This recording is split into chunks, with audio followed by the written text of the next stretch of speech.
নাম গো বুঝলা, এই আর কি তুমি ব্যবসায়িক হিসেবে তাহলে তো ট্যাক্স লাগবে সরকারকে। আরে বুঝে বুঝে না সব মানুষজন আবার কিভাবে পাতা দেবেন তো? বুঝলে সব ঝরে পড়ে একাকার হয়ে গেল জিনিসপত্র আমাদের হবে। হ্যাঁ, সবসময় কাজ চালাও, হাতে পায়ে কাজ চালাও। ছবি আপনি হয়েছে, ক্যামেরা চলছে, বুঝলে রানিং। এটা বলবো তখন আলাদা ব্যাপার হবে না। হ্যাঁ, যা বলার ঠিক বলে দেবো আমি। আমাদের এগুলো একটু চাষ থেকে এই যে একটা থুকায় একটা লিচু ইয়া কি করে থাকবে, সব ঝরে পড়ে গেছে। ঝড়ে পড়ে গিয়ে হ্যাঁ, আমরা সেইগুলো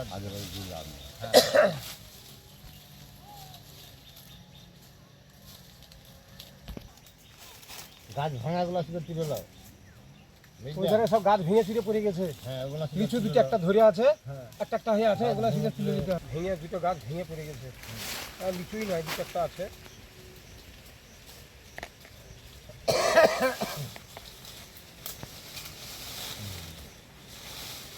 বুঝে না।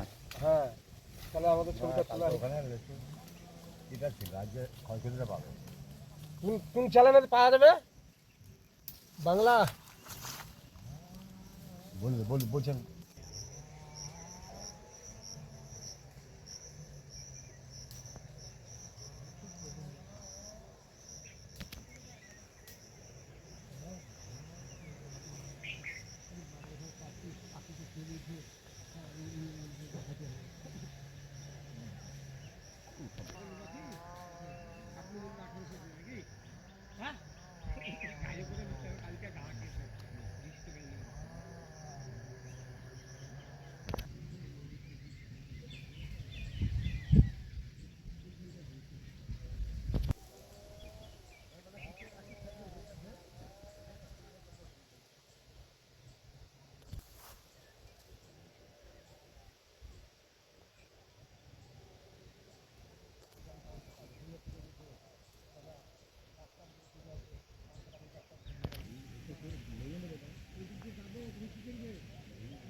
ঝড়ে আমাদের গাছ ধরো প্রচুর গাছ ভেঙে গেছে। হ্যাঁ, বাগানের প্রচুর ক্ষয়ক্ষতি হয়েছে, গাছে ফল ঝরে সব শেষ হয়ে গিয়েছে। হ্যাঁ, ব্যাপক ক্ষতি ঝড়ে, ইয়ার মুখে বলে মানুষকে বোঝানো যাবে না। দাম পাবেন না নিজের? দাম পেয়ে কি করব?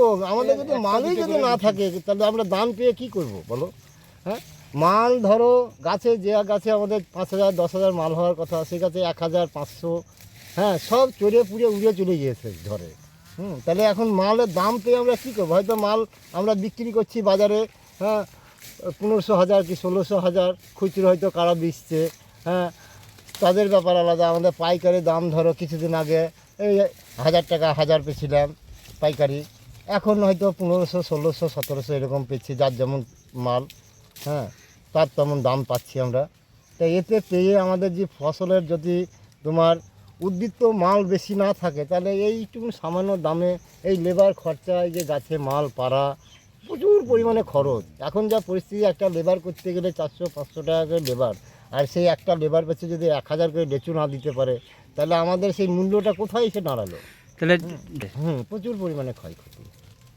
কি নাম কাকা আপনার? আমার নাম হচ্ছে বিশ্বজিৎ মণ্ডল। খিদিরপুর। লিচু চাষি? লিচু চাষ করি, বাগান চাষি। হ্যাঁ।